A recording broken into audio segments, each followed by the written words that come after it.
Assalamualaikum warahmatullahi wabarakatuh. Berjumpa kembali dengan Tio Renaldi dalam program Jejak Sufi. Hari ini kami bersama Eyang Kumbang dari Pangandaran menziarahi makam Syekh Maghribi, salah seorang waliullah yang dimakamkan di Pekalongan. Kisah suka duka Syekh Maghribi dalam menyebarkan Islam di daerah Pekalongan tentu tidak akan habis diceritakan dalam satu hari. Tetapi Eyang Kumbang dalam kunjungan kali ini akan menelusuri bagaimana suka duka Syekh Maghribi untuk kemudian diambil hikmahnya oleh generasi muda.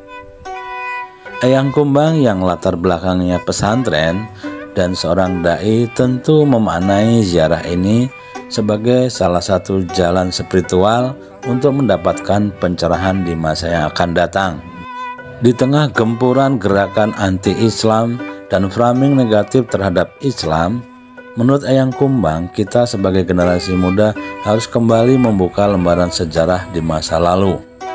Sebab pada hari ini, semua yang kita nikmati fasilitas di Indonesia, terutama kehidupan yang mudah, tentram, dan beribadah dengan enak, itu tidak lain berkat perjuangan para penyebar Islam di masa lalu. Terbentuknya peradaban Nusantara yang Islami, baldatun thayyibatun wa rabbun ghafur, bukan karya penjajah Belanda, Portugis ataupun negara lainnya.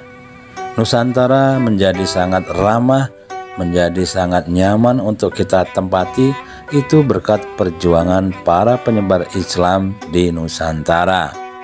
Islam yang diperkenalkan oleh para penyebar Islam, para waliullah, dan semua penyebar-penyebar Islam lainnya menggunakan cara-cara yang sangat manusiawi, berbudaya, beradab, dan tanpa kekerasan. Berbeda dengan penjajah Belanda yang juga ikut menyebarkan agama tertentu di Nusantara. Mereka menguasai kekayaan, menguasai kepercayaan penduduk Nusantara, dan utamanya mereka memporak-porandakan sistem kekuasaan di Nusantara. Penjajah Belanda menebarkan kebencian, teror, dan peperangan-peperangan di setiap kerajaan Nusantara. Generasi muda hari ini tentu merasakan sekali jejak-jejak perjuangan kaum sufi para waliullah. Suasana yang kita nikmati dengan nyaman, tenang, toleransi, dan saling menghormati bukanlah produk penjajah Belanda. Mereka yang dididik secara Belanda tentu akan selalu menebar teror, menebar kebencian, dan mengadu domba sesama anak bangsa. Keturunan-keturunan inlander hingga hari ini ternyata tidak hilang dari Nusantara. Pola-pola kebencian, pola-pola framing terhadap Islam hingga hari ini tetap terjadi. Mereka menyuarakan kebencian dengan etnis-etnis tertentu, bahkan yang berbau-bau Arab. Padahal Islam tidak identik dengan Arab walaupun lahirnya di negeri Arab. Islam adalah rahmatan lil alamin. Misi rahmatan lil alamin inilah yang sedang diperjuangkan Eyang Kumbang.